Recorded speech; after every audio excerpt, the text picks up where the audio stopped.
Apakah benar Syekh bin Baz dan Syekh Al-Albani memfatwakan agar rakyat Palestina berhijrah dan tidak melawan agresor Yahudi? Benar fatwa ini.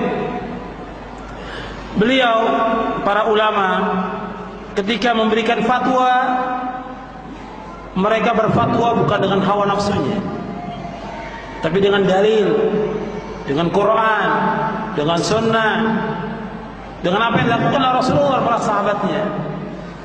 Ketika para ulama ini memberikan fatwa untuk hijrah, fatwa ini benar, karena kondisi orang-orang Palestina kondisi lemah, mustadhafin, dan mereka tidak bisa menegakkan agamanya, tidak bisa belajar, tidak bisa mengamalkan amal dengan benar, tidak bisa bermuamalah dengan benar, ditekan oleh orang Yahudi. Kehidupan mereka, kehidupan yang semuanya serba dihantui dengan berbagai macam ketakutan. Nah, kondisi yang seperti ini nggak bisa mereka melaksanakan jihad, nggak bisa juga mereka belajar agama yang benar. Nah, para ulama mengatakan harus hijrah dari negeri ini ke negeri Islam, hijrah, mempersiapkan kekuatan. Adapun soal tanah, soal Masjid Al-Aqsa, kita serahkan kepada Allah Subhanahu wa taala. Serahkan kepada Allah. Jadi kita lihat sekarang, ya, kita kembali pada zaman Rasulullah, sebelum Rasulullah lahir. Abdul Muttalib, ketika Abraha akan menyerang Ka'bah, Abdul Muttalib masih kafir dia, dan mati dalam keadaan kafir. Abdul Muttalib, kata Abdul Muttalib, kita singkirkan. Ketika Abraha mengambil kambing-kambingnya itu, kambingnya Abdul Muttalib, kembalikan kambing saya. Kata Abraha, kok kamu minta kambing yang saya akan serang Ka'bah? Ya, kalau kambing itu milik saya, tapi kalau Ka'bah milik Allah. Maka menyingkir mereka semuanya. Ketika Abraha sudah mendekat, ditolong oleh Allah SWT, dikirimkan tayran ababil, hancur mereka semuanya.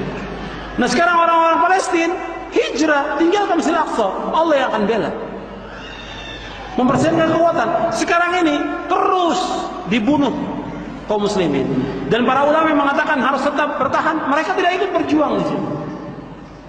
Yang mengatakan harus bertahan, mereka tidak ikut berjuang, tidak merasakan bagaimana susahnya orang-orang Palestina, sedihnya mereka, sulitnya mereka di Palestina ini luar biasa. Hatta muamalah mereka juga terjepit habis, muamalahnya mereka, sampai mereka jual juga apa saja, sampai salib pun mereka jual,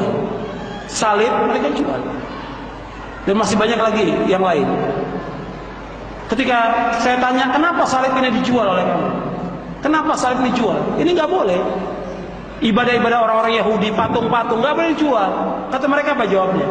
Saya melakukan ini karena inilah yang diperintahkan oleh orang penguasa Yahudi memerintahkan. Saya nggak punya kemampuan. Ini orang Islam, saya tanya langsung pada mereka di Palestina, nggak bisa. Ini yang saya harus lakukan seperti ini. Masjid Al-Aqsa juga sepi dari kaum muslimin. Perempuan-perempuan yang berpakaian telanjang banyak sekali, dan banyak lagi kesyirikan, bid'ah, dan yang lain yang mereka lakukan. Caranya gimana? Mereka harus hijrah dulu. Jadi fatwanya para ulama ini benar, hijrah dulu sebagaimana Rasulullah. Sekarang kita lihat Palestina dengan Mekah. Ketika Rasulullah hijrah ke Madinah, kata Rasulullah kepada Mekah, wahai Mekah, engkau adalah kota yang paling aku cintai. Kalau seandainya kaumku tidak mengusir aku tidak akan pindah dari kota ini. Tapi Rasulullah hijrah karena Allah memerintahkan untuk hijrah. Begitu juga tentang Palestina, kota suci. Artinya masjid yang diperintahkan oleh Allah Subhanahu wa taala, masjidnya yang disunahkan untuk kita sholat di sana, termasuk masjid yang mulia, tapi bukan termasuk haram. Bukan termasuk, saya tadi keliru, bukan kota suci. Yang dikatakan kota suci dua, artinya yang dikatakan haram, Mekah dan Madinah. Adapun Palestina tidak termasuk haram. Makanya tinggalkan hijrah, kemudian memberikan kekuatan bersama kaum muslimin, baru kembali lagi. Tapi kalau terus kondisi yang ada sekarang ini, melempar dengan batu, dengan bom, yang dibunuh kaum muslimin lebih dari itu.